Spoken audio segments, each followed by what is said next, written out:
الفيديو ده مونتاج هيبقى وحش جدا، مش هيبقى فيه مونتاج اصلا من وجهه نظري. هحط شويه مزيكا خفاف مع شويه قطات لطيفه. الفيديو ده مقتبس من 2 من اكتر الناس اللي انا بعشقهم على يوتيوب، احمد ابو زيد ويحيى رضوان. مش عارف، حاسس ان اللود النفسي اللي بيمر بيه كل الكونتنت كريتور عشان يعرف يطلع فيديوهات، او عشان هو المفروض انه مطلوب منه انه يعني لو هو مثلا بيصور حاجه المفروض ان هو يبقى مبسوط في فيديو، وهو مثلا فاهم كان بيمر باسوأ ساعه في حياته حرفيا قبل التصوير، لازم ساعه التصوير يبقى مبسوط حتى ولو هيفيك، فاهم؟ بحس ان ده اوريدي بيعمل لود زياده شويه على الكونتنت كريتورز والديجيتال ميديا، او اي حد شغال في الديجيتال ميديا يعني في العالم الغريب اللي احنا بقينا عايشين فيه ده.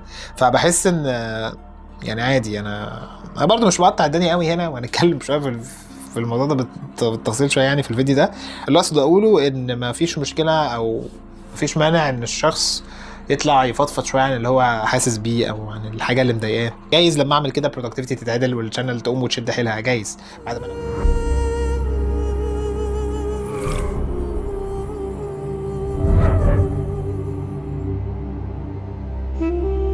اخبار ازيك عامل ايه؟ الفيديو ده زي ما انت قريت من عنوانه هو مجرد فضفضه، يعني هو فيديو مختلف جدا. انا كنت نشرت بوست على صفحتنا على فيسبوك، لو انت متابع كنت اتكلمت فيها ان احنا هنعمل فيديو مختلف جدا وهنعمل حاجه مختلفه. طبعا ولا عملنا ولا اي حاجه يتم نوم، وانا ايه يعني كارف حمدك كارف. طب هو ليه ده حصل؟ ده بيحصل بسبب ان انا حاليا شغال وشغلي في ستريس قليل ادب. ده ليه عوامل كتيره جدا بتاثر على نفسيتي او على قدرتي على ان انا ابروديوس او انتج هنا على يوتيوب بشكل ما. مش هضحك عليك واقول لك ان يوتيوب مش في دماغي، لا، يوتيوب هو الخطه اللي في دماغي، او يوتيوب هو الهدف بتاعي. احنا من ساعه ما ابتدينا هنا على يوتيوب وانا تقريبا مش حاطط في دماغي غير اي حاجه غير اني عايز اساعدك، فاهم؟ في نفس الوقت برضو دي حاجه انا بحبها وحاجه هي هوايتي، عايز يبقى ده هي الحاجه اللي بتدخل لي الدخل اللي يخليني قادر اني اكون برودكتيف اكتر، فاهم قصدي؟ ومش هضحك عليك، في فتره ما في تاريخنا هنا على يوتيوب القناه فعلا كانت واخده الدايركشن ده، القناه فعلا كانت بدات تكبر، كانت اوريدي في فيديوهات بتجيب فيوز فوق ال 20K، والموضوع كان بالنسبه لي ساتسفاينج جدا جدا. فيديو بينزل يجيب فوق ال 10K، بعد كده بعدها بيومين يعدي ال 20K، كنت انا مبسوط جدا جدا. بس مؤخرا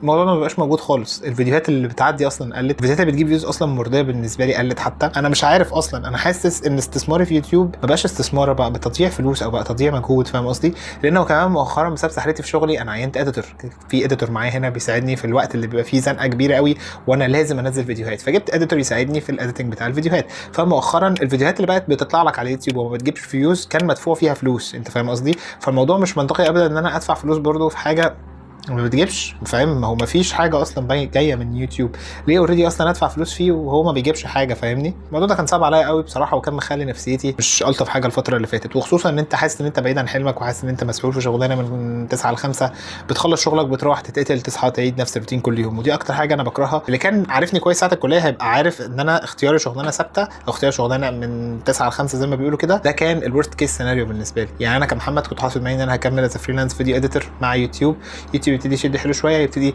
ياخدني انا والفريلانس في حته تانية، ولكن اللي حصل حاجه غير كده تماما. اللي حصل ان يوتيوب فجاه فريز، مفيش فيوز، مفيش لايكس، مفيش كومنتس، مفيش اي حاجه انا فعلا بحبها، فاهم؟ مش عايز ابدا يوتيوب يبقى هو الحاجه اللي انا بعملها لمجرد ان انا بعملها وخلاص، جت زي ما تيجي، فاهم؟ ده حاجه عمرها ما كانت الدايركشن بتاعي يعني. وصحيح اللي انا ماسكه في ايدي ده ريموت الاضاءه الجديده، كنت بجربها بصراحه، واوريدي اصلا الفيديو ده كنت مصوره قبل كده، بس كنت مصوره في كيس انا كنت فعليا فيها بص داون اقصى وقت ممكن يعني، ولكن زي النهارده يعني لسه جايبين حاجه جديده، فقلت ايه نجربها، وفي نفس الوقت برضو يبقى الموضوع اقل ايه، فاهم؟ يعني الحته الدراما دي ممكن نخفها شويه. يعني الفتره اللي انا صورت فيها الفيديو اللي المفروض كان ينزل بدل الفيديو اللي انت بتشوفه ده، كانت فعلا فتره سخيفه شويه. يعني كنت حاسس ان انا فعليا مش عارف اعدي في اي حاجه. حتى يوتيوب اللي كان اصلا شغال، يعني يوتيوب كان اصلا شغال، احنا كنا بننزل فيديوهات وكانت بتجيب فيوز الى حد ما مرضيه، مش هقول لك كانت بتجيب الوفات، بس الى حد ما كانت تمام. انا شايف ان في حد على الاقل شاف الفيديو، فاهم؟ وكان في انجيجمنت وكان في ناس بتكتب كومنتس، بس ما اعرفش فجاه كده كل حاجه وقفت، فاهم؟ يعني اخر فيديو مثلا جايب 21 فيوز او 27 فيوز على حسب ما انا شفت النهارده. فيور او كمتفرج ده مش ذنبك خالص، ومش مفروض عليك اصلا ان انت تبقى انفولفد في اي حاجه في الحاجات دي، المشكله بيني انا ويوتيوب، فاهم؟ بس انت اكيد فاهم ان ده اوريدي بيأثر على البرودكتيفيتي بتاعتي انا ككريتور، كحد اوريدي بيصور فيديوهات، كحد اوريدي غرضه الاساسي والاول والاخير هو انه ينتشر وانه يجيب فيوز وانه يفيدك في الاول وفي الاخر يعني. فده اوريدي او ده بشكل كبير مؤثر على قدرتي الانتاجيه، خلينا نقول كده يعني. مش عارف ادخل قناه السرعه بتاعت البرودكتيفيتي بتاعتها او البيك بتاع البرودكشن بتاعها زي مثلا ما كانت موجوده في سنه 5 في الكليه. يعني انت متخيل انت في سنه 5، فاهم؟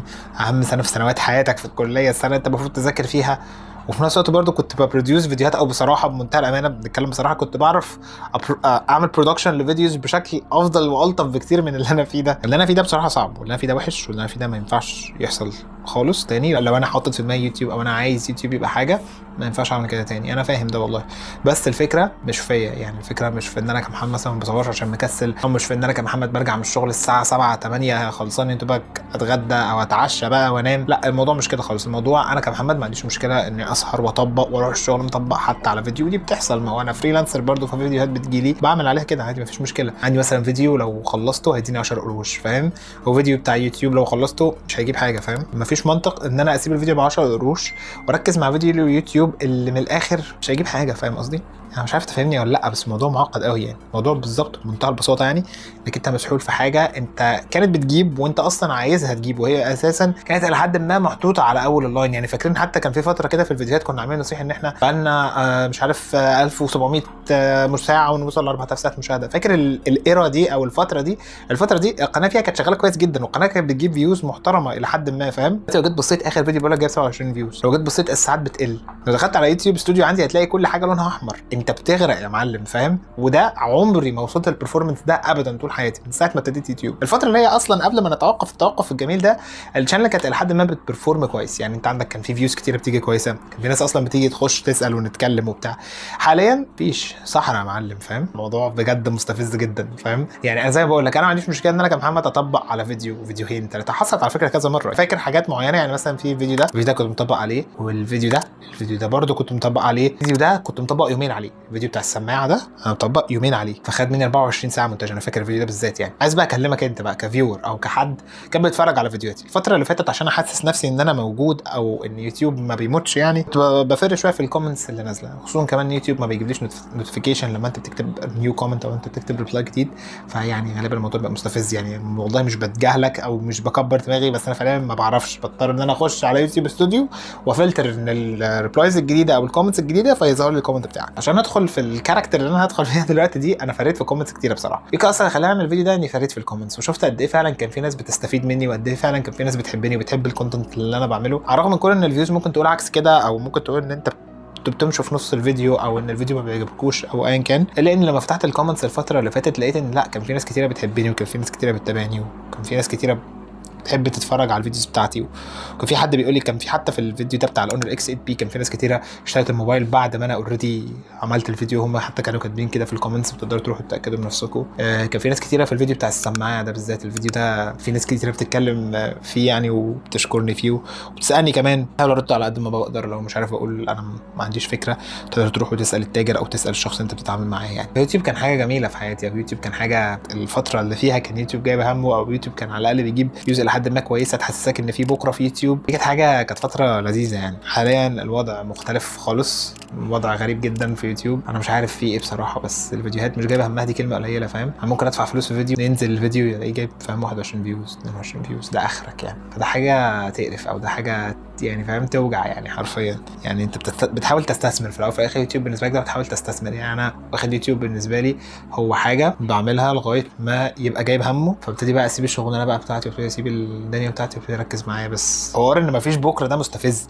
حوار انت مش شايف اصلا بكره في يوتيوب ده اصلا لوحده مستفز. ده اصلا مأثر على نفسيتك، حسسك ان انت بتستثمر غلط، او محسسك ان انت بتستثمر في مكان غلط، او بتصرف مجهود وفلوس في وقت غلط، فاهم؟ سيبك من الفلوس، انا مش بصرف الاف على يوتيوب، بس فلوس تقوله انت فاهم. الموضوع مش جايب همه اصلا، لا حتى القناه بتكبر ولا حتى الناس بتزيد ولا اي حاجه. انت بتتكلم في صحراء، فاهم؟ ده ممكن يكون بسبب كذا حاجه منهم. ماشي ان انا موستلي انا ما بعرفش اوصل الفكره بتاعتي، او ما بعرفش اوصل في دماغي كويس ليك، ده ممكن يكون بيحصل. وفي برضه ناس على يوتيوب على فكره انا مش فاهم هو عايز ايه مني. ليه ما بيقترحش الفيديو على السبسكرايبرز؟ ليه ما بيبعتش الفيديو حتى للناس تتفرج عليه؟ انا ما عنديش اي فكره بصراحه يعني. يوتيوب طلع عيني عشان اوصل للليفل ده. انا مش هدتش فجاه واحد من اهم افكاري او واحد من اهم البروجكتس اللي كنت شغال عليها فجاه كده، فاهم؟ وهرجع بقى للتيك توك اللي هو ملوش لازمه يعني من وجهه نظري، وستيل برضه ملوش لازمه عامه يعني. ما ينفعش تطلع تقول مشاعرك او تقول انت حاسس بيها على الانترنت او على اليوتيوب يعني بالذات. بس مش عارف، حاسس ان اوقات كل واحد فينا بيحتاج يعمل كده يعني. مش عارف ده صح ولا لا، بس اعتقد يعني ان شاء الله خير يعني. وبس كده يا سيدي، انا كده خلصت كل اللي كنت عاوز اقوله. الفيديو ما كانش سكريبتد، جه كده حرفيا طلع من القلب. كل الكلام اللي فيه انا قصده جدا 100%. مفيش كلمه انا حاططها في سكريبت او حاجه، مفيش سكريبت زي ما انت شايف، كل الكلام بس هو مجرد كلام صادق من القلب يعني، تبقى انت على الاقل فهمت انا ليه مش موجود على اليوتيوب زي ما كنت موجود في الاول.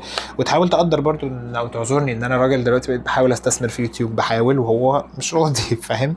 ممكن اكون اعمل 100% ما بفكرش صح، ممكن تكون طريقه افكاري مش افضل حاجه، ممكن حاجات كتيره، بس ممكن نستمر دي موضوع شك بصراحه. في بنسبه كبيره ده يكون اخر فيديو ليا، انما ان شاء الله الدنيا تبقى افضل من الفتره الاخيره اللي القناه كانت ماشيه فيها، ان شاء الله خير. حتى لو كان ده اخر فيديو لينا فانا مبسوط قوي ان انا اتعاملت معاكم، ومبسوط ان انا في شخصيات اصلا عرفتها من يوتيوب لسه بتبعت لي لسه بحبها لسه بنتكلم مع بعض، مبسوط ان ده حصل يعني. ومبسوط قوي اصلا ان انا اتعرفت على شخصيات منكم، وفي ناس اصلا اتعاملت معاها بيرسونالي على الانستجرام، وفي ناس اتكلمنا، وفي ناس اشتغلنا مع بعض اصلا. دي حاجه كانت لذيذه جدا، ودي حاجه كنت اتمنى انها تحصل يعني لو ده كان نصيبنا ان احنا نمشي مع بعض لغايه كده فتمام. اصلا عايزك تعذر صوتي عشان عندي دور برد وبص من ده شمال جدا يعني، فتمام يعني. ربنا يكرم ان شاء الله باذن الله. ولو ده كان اخر فيديو ليا فحابب اقول لك اني اتبسطت جدا ان انا اتعاملت معاك في الفتره دي، واحتمال دي تبقى اخر مره تسمع فيها مني كده، اكون خلصت كل اللي كنت عاوز اقوله. شكرا لك جدا، اشوف وشك بخير بقى ان شاء الله. مش عارف يبقى في فيديو جاي ولا لا، بس اشوف وشك بخير.